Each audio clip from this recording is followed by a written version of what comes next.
lendemain, le quart d'heure lyonnais, toute l'actualité chaque matin. Musicolino est programmé le samedi 23 mars au Centre Congrès de Lyon dans l'Auditorium Lumière. Une soirée spectacle qui réunit, comme chaque année, plusieurs artistes, chansons, musique, humour, cirque, avec cette année Chanson Plus Bifluoré, Jean-Michel Rallet ou encore Philippe Roche. Une soirée au profit de plusieurs associations, Simon de Sirène, Le Petit Monde, À tout bout de champ, l'association Rêve et Coup de pouce. Nous avons rencontré Éric Poncet, président du Club Hervé Spectacle.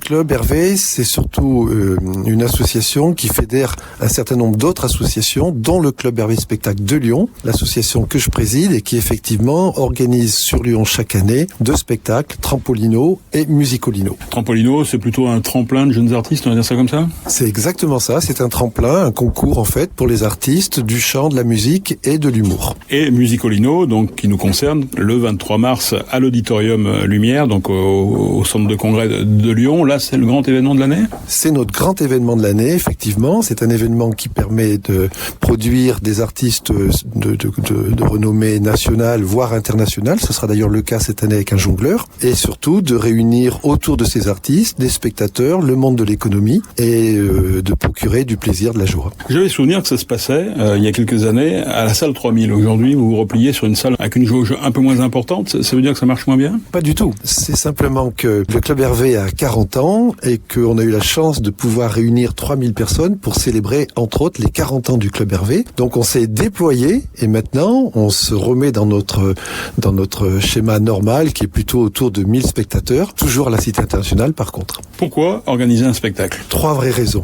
La première, c'est que au Club Hervé, nous aimons l'art et les artistes. On est un peu à l'humeur d'étoile. C'est notre manière de dire le service que l'on veut rendre au domaine de l'art, du spectacle vivant.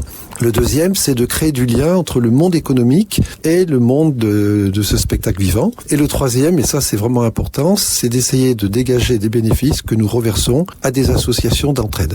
Ça veut dire que vous avez un financement qui est double, c'est mécénat plus entrée, c'est ça ?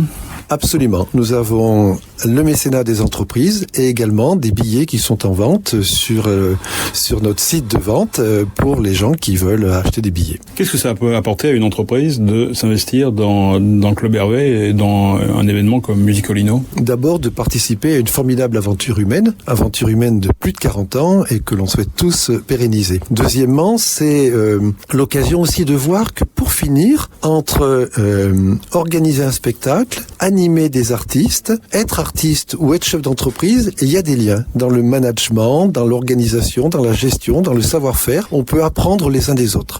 On parle de liens, justement. Il y a un des artistes qui est un chef d'entreprise, c'est ça ? Alors, il y a un artiste qui est un ancien chef d'entreprise, ou en tout cas manager, dirigeant d'entreprise, et qui se reconvertit de façon tout à fait volontaire dans le spectacle maintenant, et qui aura l'honneur, et j'en suis sûr parce que je l'ai déjà vu sur scène, l'honneur et le plaisir de nous faire rire à travers effectivement une certaine critique du monde économique et du fonctionnement des entreprises, ou de certaines entreprises. Il s'appelle Jean-Michel Rallet. Comment on effectue le casting là, d'un événement comme celui-ci ? Question d'équilibre, question aussi de coup de cœur. Donc il faut arriver à organiser un spectacle autour de l'humour, autour de la chanson, autour de la danse, autour de la joie de participer, autour de jeunes artistes un peu plus débutants et d'artistes confirmés, comme par exemple Chanson Plus Bifluoré ou Philippe Roche, qui viendra d'ailleurs avec ses musiciens. Et Alba Sola, qui a un statut un petit peu particulier.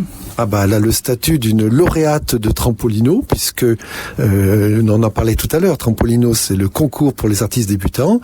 Elle a gagné et donc on lui offre l'occasion de se produire sur scène devant plus de 800 spectateurs. On va quand même citer les 3-4 autres qui manquent. Oui, bien sûr. Donc Clément Bloin, qui est un magicien qui mêle magie et humour. Jean-Marie Leroyer, qui lui, dans le noir, se déplace, fait déplacer des objets. C'est un spectacle visuel vraiment intéressant. Monsieur Jeton, qui est un jongleur international, qui se produit dans le monde entier et qui jongle avec des tasses, des assiettes, des cuillères. Vous verrez, c'est un moment magique. Voilà, je crois qu'on a cité ceux que nous n'avions pas cités jusqu'à présent. Quelles sont les perspectives aujourd'hui du club et quels sont les projets ? Les projets, c'est de réussir un beau spectacle 2024 et de commencer à construire Trampolino 2024 et Musicolino 2025. On peut donc réserver ses places, évidemment, et éventuellement vous aider pour les éditions suivantes en devenant mécène. Absolument.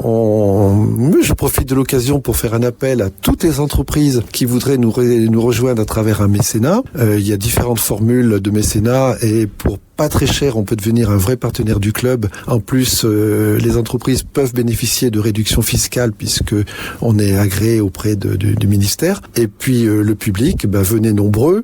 Et en principe, quand on vient une année, on a envie de revenir. Pour terminer, on rappelle que tout ça, c'est au profit d'associations. Lesquelles ? Par exemple, Simon de Sirène, association Villeurbannaise. C'est une association qui crée des logements pour personnes handicapées cérébro-lésées et fait en sorte que ces gens ne vivent pas seuls. À tout bout de champ, qui est une association qui produit des spectacles et aide de jeunes artistes. Rêve et Coup de pouce, qui sont un peu dans le même domaine, qui consiste à donner à des enfants, souvent en situation de handicap ou de maladie, l'occasion de réaliser leurs rêves. Donc voilà, on est très proche des valeurs humaines et c'est des associations qui font un boulot formidable, on souhaite les accompagner. Éric Poncet, président du Club Hervé Spectacle. Pour se renseigner et acheter vos places pour le 23 mars, rendez-vous sur le site club-hervé-spectacle au pluriel.com. C'est la fin de ce quart d'heure lyonnais. Je vous souhaite de passer un excellent week-end. On se retrouve bien sûr lundi pour la prochaine édition. Excellente journée.